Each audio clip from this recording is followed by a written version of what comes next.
Hi everyone, in this video I'll be showing you the second part of the sculpting workflow I use, which is the Dyntopo workflow. If you haven't checked out the remesh video yet, you can click on the link in the description box below to see the first part of this workflow. Dyntopo is available when you go to the sculpt mode. It is located at the top right hand side of the screen.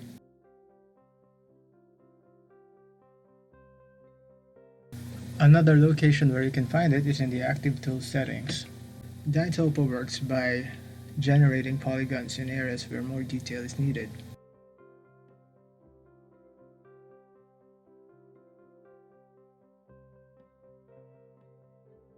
So if I apply some brushstrokes without Dyntopo, the polygons will stretch and will not be able to accommodate the new forms that you intend to create.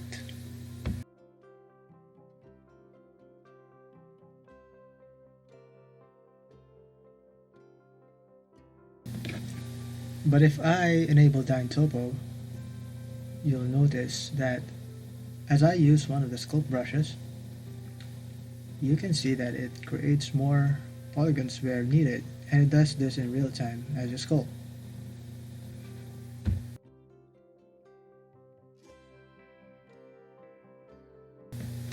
And I personally use Dyntopo after I'm done sculpting the primary shapes using remesh.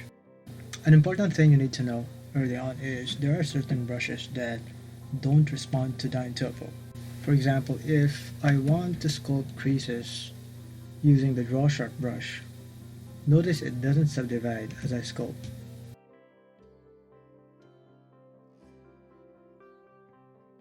But if I use the crease brush, now it subdivides.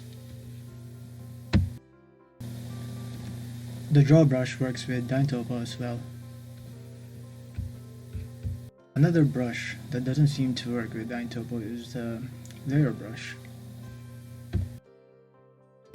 But it will work with the Clay Strips brush. So just have those in mind when using Dyntopo. So let me just undo the brush strokes I made, and I will now talk about the Dyntopo settings.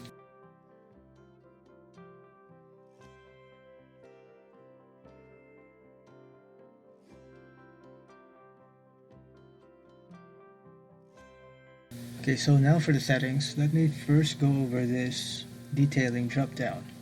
If you click this, you'll notice right away there are 4 options available. And to make this video as simple and as practical as possible, I'm only going to talk about 2 of the most commonly used settings, which are these 2 right here, the relative detail and constant detail.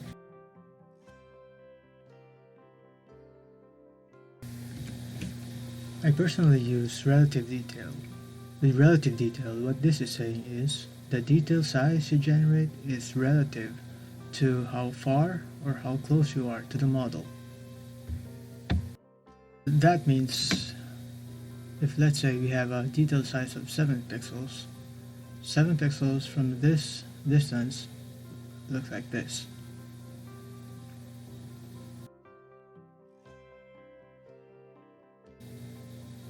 And 7 pixels from this distance would look like this.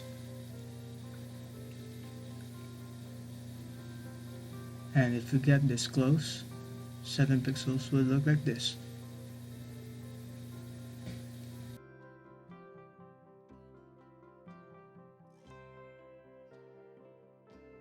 So 7 pixels is relative to how far or close the model is from the camera you're looking from.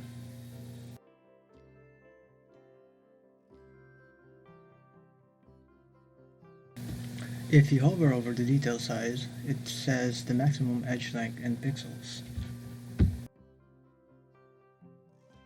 So that means the smaller this number gets, the smaller the edge length is subdivided as you sculpt.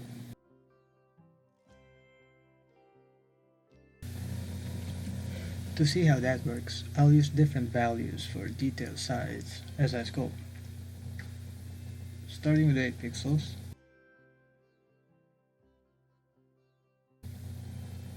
and then 6 pixels, and then 4 pixels,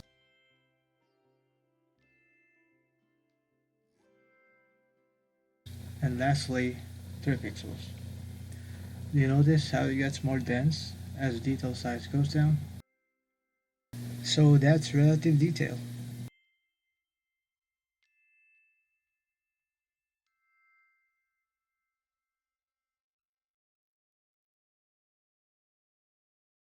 The other detailing size is constant detail. Now this works differently than relative detail in the sense that you no longer need to zoom in and out the model, which means the resolution value you put in here will be constant, regardless of how far or close you are to the model. So a value of, let's say 10, will be constant whether I get this close or I get this far.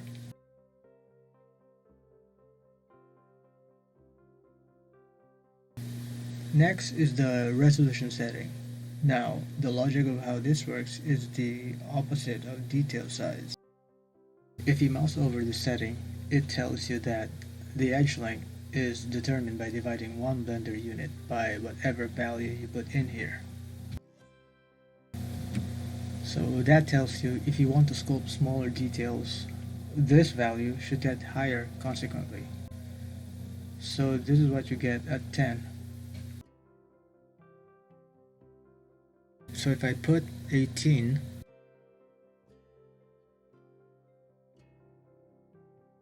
this is what you get. If I put 30, and you'll get this. And I'll be using 40 as the last example. So as you can see with constant detail, a higher resolution means higher subdivision.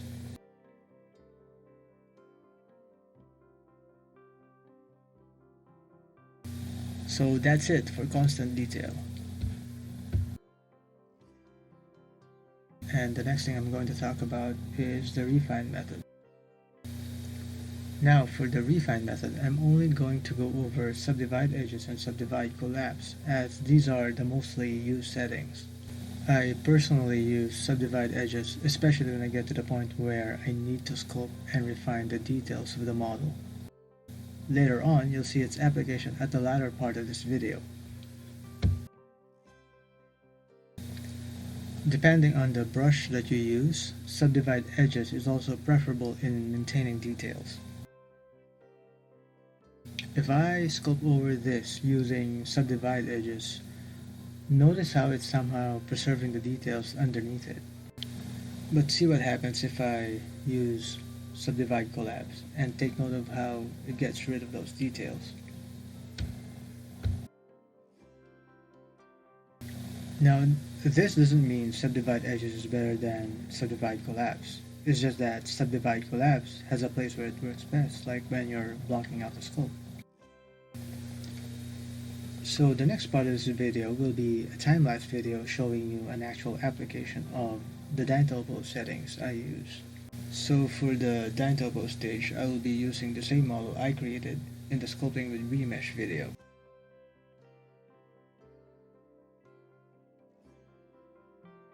That pretty much covers it, and thanks for watching.